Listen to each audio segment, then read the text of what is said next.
안녕하세요. 오늘 이어서 고려대학교 입학 전형에 대해서 같이 알아보도록 할게요. 우리나라 최고의 대학이죠. 네, 제 무교이기도 합니다. 자, 그러면 고려대학교 같은 경우에는 이제 한번 보도록 할게요. 대입 주요 사항 같은 경우에는 고려대학교 같은 경우에도 학교 추천이 있습니다. 서울대 2명, 연세대 10명이 있었는데 서울대는 4% 정도를 모집합니다. 재학생이 4%, 작년까지는 졸업생도 가능했었는데요. 이제 내년부터는 졸업생은 학추에 들어갈 수 없습니다. 그리고 이건 좀 소소한 부분인데요. 학업 우수형 같은 경우, 1단계 같은 경우 학업 우수에서 6배수에서 5배수로 좀 줄었고, 그리고 면접이 좀 늘어난 전형 계열적 박형이 있습니다. 그리고 학교 추천자와 학업 우수형 같은 경우 복수 지원을 할 수 없다. 이 부분은 연세대와 같습니다. 그리고 정식 교과 우수 전형 신설로서 교과 20%를 집어넣는다. 수능만 100이 아니라 80대 20으로 본다. 이런 경우가 가장 대표적입니다. 자, 그럼 우리가 한번 대표적인 걸 보면 교과 전형과 종합 그리고 수능이 있는데요. 이 경우에 지금 내신 성적을 지금 80에다가 서류로 20 반영합니다. 자, 그러면은 이 경우에는 연세대 같은 경우는 물론 100%였어요. 근데 자, 여기서 내신이 80에다가 여기서 서류 20%를 한다고 하는데 이건 서류는 뭘까요? 바로 학교 활동을 본다는 겁니다.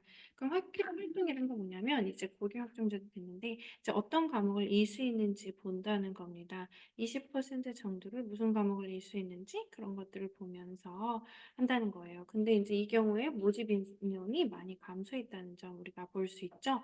여기 보면 많이 감소했잖아요. 871에서 666. 그죠?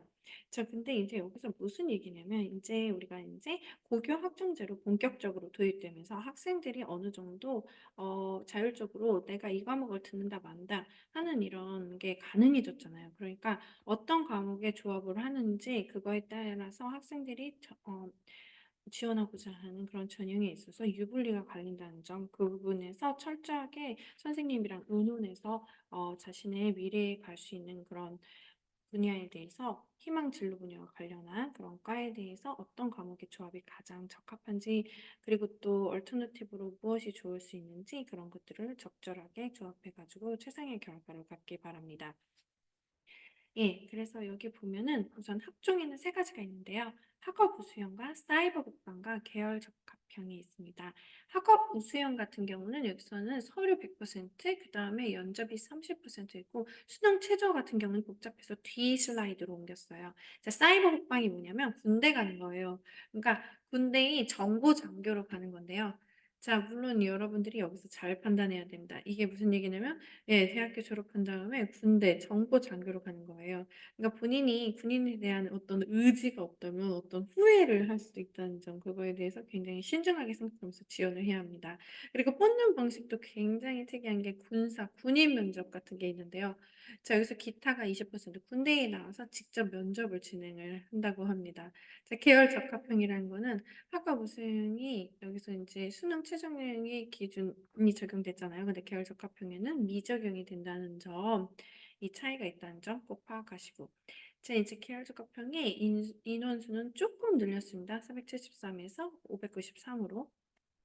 정시 같은 경우 일반 전형 교과 우수자가 있는데 이제 일반 전형은 말다시피 이제 수능 100%그 의대만 적성 인증 면접이 있고요. 사이버 국방은 수능 80이다 기타가 있는데 이게 뭐냐면 군사 면접 20%가 있다는 얘기입니다. 자, 여기서 교과 우수 전형이 신설됐다는 건데 이게 굉장히 고려대학교에서 되게 중요한 변화인데요. 여기서 그냥 단순하게 내신 성적을 반영한다는 겁니다. 그러니까 그냥 단순히 수능만 잘 볼 수 있다고 대학 갈 수 있죠. 근데 이제 그래서 이제 애들 내신 공부를 하지 않는 학생들이 있어요.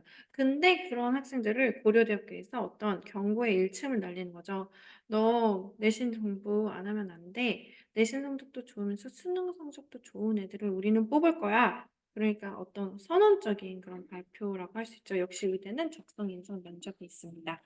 자, 그럼 여기서 수능 최저 적용이 복잡하다고 해서 빼놨다고 했는데요. 자, 이 부분을 한번 캡처해 보실래요? 네, 수능 최저 학력 기준 조금 복잡하고요. 어, 스카이 중에서 수능 최저 학력 기준이 가장 높습니다. 서울대보다도. 자, 그리고 심지어 이게 좀 불편한 진실이긴 한데 수능 최저 이것 때문에 절반 이상이 최저 통과를 못해서 절반 이상이 떨어진다는 이런 좀 불편한 진실이 있어요. 자, 그래서 여기 한번 보시면 교과 반영을 보시면 연세대만큼 아주 복잡한데요. 반영하는 방식이 또 있거든요.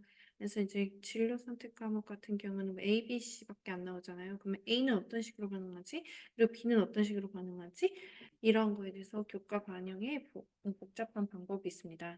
근데 이렇게 보면 연세대에 비해서 일반 선택 과목 같은 경우에 2등급에 있어서 이렇게 그렇게 심하게 감점이 되지 않아요. 연세대 같은 경우 2등급이 95점이었는데 지금 고려대 같은 경우는 98이니까 조금 2등급까지는 폭넓게 아우른다. 이런 거를 우리가 볼 수 있습니다. 학생인부 종합 전형 방법의 평가 방식을 우리가 자꾸 볼게요. 이제 이 부분을 우리가 또 이게 숫자에 불과하다고 그냥 넘어가면 안 되고요. 건성으로. 자, 이렇게 맞춰봐서 자신이 어느 정도 맞출 수 있는지 봐야 돼요. 자, 학업 역량 다 나오죠. 서울대도 나오고 당연히 연세대도 나오고 다 나옵니다. 자기계발 역량 그리고 인성 그리고 문제 해결 능력이 있습니다. 이렇게 해서 서류를 평가하는데요. 학업 역량 같은 경우는 대학교에 들어와서 얼만큼 잘 따라올 수 있느냐 이거고요. 자기계발 역량은 전공 적합성 같은 거예요. 얼마나 관심이 있는지, 그리고 인성은 열심히 가장 중요한 인성이고요. 문제 해결 같은 경우는 일종의 어떤 발전 가능성을 의미한다라고 볼 수 있는 거죠. 그러니까 이게 세부 내용에 자신이 얼마나 잘 맞는지 셀프 체크리스트처럼 한번 생각해 보기 바랍니다. 예를 들면 자신이 뭐 내신 성적이 좋다. 그럼 여기다 A라고 써보고 그다음에 뭐 이런 건 어떻고 어느 정도 대략 어느 정도 자기가 이제 혼자 모의 지원을 해보는 거예요. 자기가 고려대학교에 지원했을 경우 자기가 어떤 정도의 고려 뭐 이렇게 결과물을 낼 수 있을지 한번 해보는 거죠. 자, 이 부분은 뭐 서울대도 마찬가지고 연세대도 마찬가지입니다. 자, 그래서 이런 서류 평가 방식에 있어서 이런 반영하는 비율이 조금 다른데요. 예를 들면 서울대나 연세대도 디테일하게 나오지 않았지만 근대 고려대는 조금 디테일하게 나왔어요. 여기 보면 학업 역량 같은 경우에 학업 역량 50% 그리고 자기계발 역량이 뭐 이렇게 30이라고 얘기를 하고 있고요. 근데 사이버 같은 경우도 자기계발 역량을 한 40%로 좀 높게 이게 학업 역량보다는 뭐 네, 인성보다는 예, 인성이랑 예, 자기계발 역량을 가장 중요하게 여기고 있죠. 이게 전공 적합성입니다. 자, 그러면 한번 가장 궁금한 결과를 한번 보도록 할게요. 여기 보시면 1등급 후반대에 이제 걸려 있는데 좀 약간 높죠?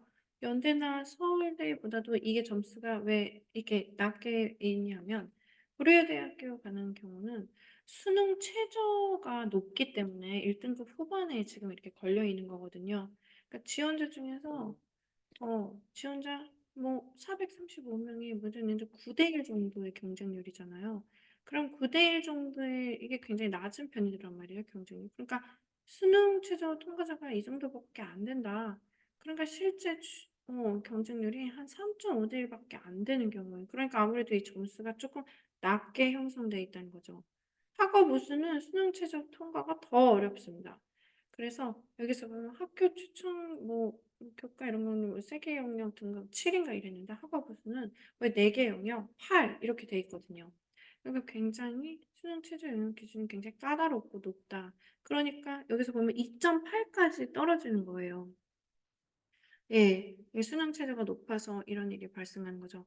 계열적 합평은 또 왜 이렇게 나느냐라고 얘기할 수 있는데 학업 우수는 뭐 수능 체제가 있어서 낮았다 하는데 계열적 합평은 왜 낮냐 이거는 이거를 절대 그렇게 생각하면 안 돼요. 이게 과학고 때문에 그런 건데요. 과학고 같은 경우는 전교 1등도 4등급 받기가 부지기수기 때문에 굉장히 낮게 형성돼 있어 보는 겁니다. 하지만 수능 굉장히 높습니다.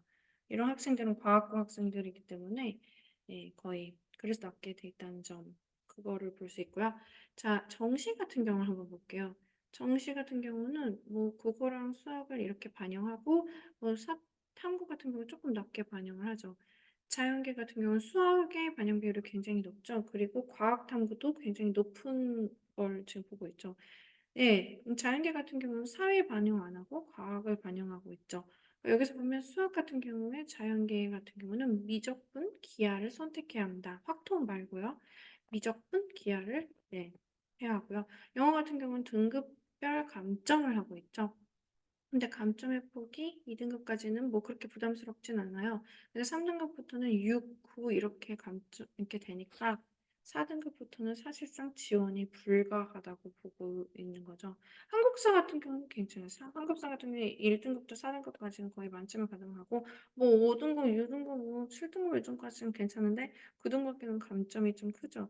근데 한국사 9 등급은 우리나라 사람인데 이거는 진짜 좀 아니잖아요. 그쵸? 네. 좀 안 되는 거죠. 자 그럼 정시 결과를 한번 볼게요. 아무래도 여기 보면 수학을 잘 보는 학생들이 좀 더 유리한 그런 전형을 우리가 볼 수 있네요. 수학 비중이 지금 높죠. 특히 이과를 보세요. 이과를 보면은 굉장히 높죠. 평균 점수도 연세대에 비해서 훨씬 높죠. 연세대 같은 경우 인문 같은 경우 심지어 89라는 숫자가 나오거든요. 근데 이거는 93이 나오는데 이게 왜 그럴까요? 학생들이 인제 지원을 정시를 할 때 서울대랑 연세대가 있고요. 같이 지원을 하고 서울대랑 연세대 있을 때 만약에 두 개 붙으면 이런 행복한 고민을 하면 서울대 갈 가능성이 높잖아요. 근데 고려대는 어디랑 같이 붙어 있냐면 고려대랑 성균관대랑 같이 지원을 한단 말이에요. 그래서 고대랑 성균관대가 붙으면 고대 가는 거기 때문에 고대에 그런 인원이 높죠. 근데 고대 인원이 서울대로 빠져나가는 인원은 많지 않기 때문에 하지만 연대 같은 경우는 서울대로 빠져나가는 인원이 많기 때문에 고려대 같은 경우에는 점수가 일정하게 유지가 될 수 있다. 이게 바로 대학별 특징이라고 볼 수 있습니다. 자, 이런 걸 따져서 여러분들이 입시 전략을 잘 짜서 한번 해 보도록 하시면 좋은 결과가 있을 것 같아요. 자, 이제 연세대에서 우리가 한번 알아보도록 하겠습니다. 연세대 전형은 어떤지 한번 볼까요? 여기까지는 고려대 전형이고요. 궁금한 사항이 있으면 언제든지 Q&A와 공부 열심히 하시고 어떤 질문 같은 거 남겨주시기 바랍니다. 그럼 여기까지 할게요. 안녕.